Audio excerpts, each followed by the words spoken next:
So you're investing for the future and you have any number of reasons to see your money grow. It may be for income for retirement. It may be for something that you may want in the future. It may be for a specific reason or cost that you will have in the future. Most likely, of course, it's some combination therein. For most, planning for retirement income is the top priority when it comes to putting away money for the future. But there's much more than that may be important as well, like paying for a child's or grandchild's college education, taking advantage of unexpected life events and opportunities. All of us are subject to unexpected medical costs and have to be prepared for that. And maybe, just once in a while, we'll want to spoil ourselves a bit. The fact is, the financial world is changing, but at the same time, we still have to invest for the future. We all have to invest and grow our money for retirement, and we also want our money to grow for other things as well. So, conventional wisdom is quick to tell us that one of the only ways to grow our assets is to invest in the stock market. That will involve investing in stocks and bonds and funds, and living with the traditional ups and downs of the market. Of course, one of the most difficult parts of being in the market is being positioned properly to deal with the inevitable market crashes that are only becoming more frequent. And then will be the question of how long it takes the market to recover from those crashes.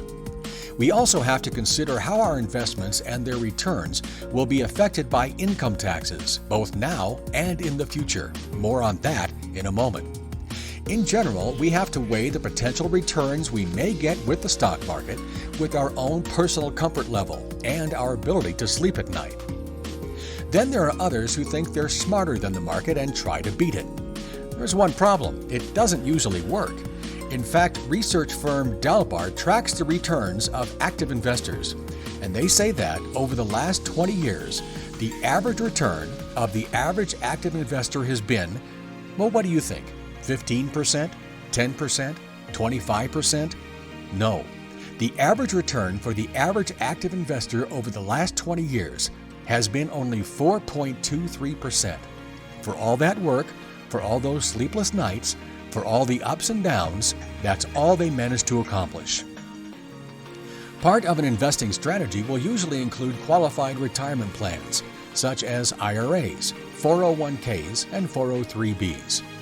These are regulated carefully by the government and can provide certain tax advantages. But along with those advantages come restrictions, such as how much you can contribute. Your ability to access your own money, also known as liquidity, is restricted. Break the rules and there are tax and IRS penalties.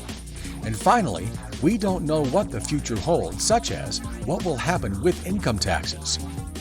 So, speaking of income taxes, let's talk about them for a moment. Here are a few things to keep in mind. First, it's all but inevitable that income taxes will be increasing in the future. When we look at the current federal budget and federal debt, the numbers just don't work out any other way. Next, did you know that the higher your reportable income is, the more of your Social Security income is taxed? Did you know that you're penalized by Medicare Part B and the prescription drug plan as your reportable income increases? The key to minimizing your personal income taxation in retirement is minimizing your reportable income. There is only one way to minimize your reportable income, and that is to make as much of it as possible tax-free. So, we have a few important questions we have to ask ourselves before we get too far into the planning process. In other words, we have to plan to plan. First, how comfortable are you, really, with the volatility of the stock market? Where do you think income taxes are headed in the future? It's almost inevitable, as we said, that they'll be going up over time, and we need to plan for that. How comfortable are you with the restrictions that are built into traditional retirement plans? You may be fine with them, you may not. How important is liquidity to you? If you need to get to your money, how comfortable are you with paying extra taxes and penalties? And finally, the financial world has clearly been changing over the last decade. What is your comfort level with that fact? Those can be tough questions, but here's the good news. You have options. If the stock market is right for you, it may be an excellent way to grow your money for the future. If you're simply not comfortable with the stock market, you're certainly not alone, and you have other options using other methods. This might be a good time to ask yourself, what do you really want your money to do for you? We certainly want it to grow, and most of us aren't trying to get rich quick. Steady growth would be great. We want to take advantage of every available tax break we can find, especially if it includes tax-free income and tax-free excess. We want to be able to sleep at night as markets and the global economy become more volatile and unpredictable. We want our money to be as liquid as possible so that we can get to it without costs.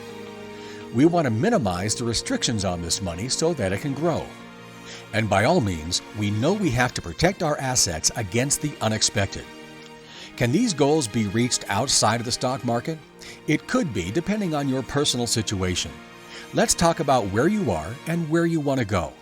We can meet in person, on the phone, or even online to get started.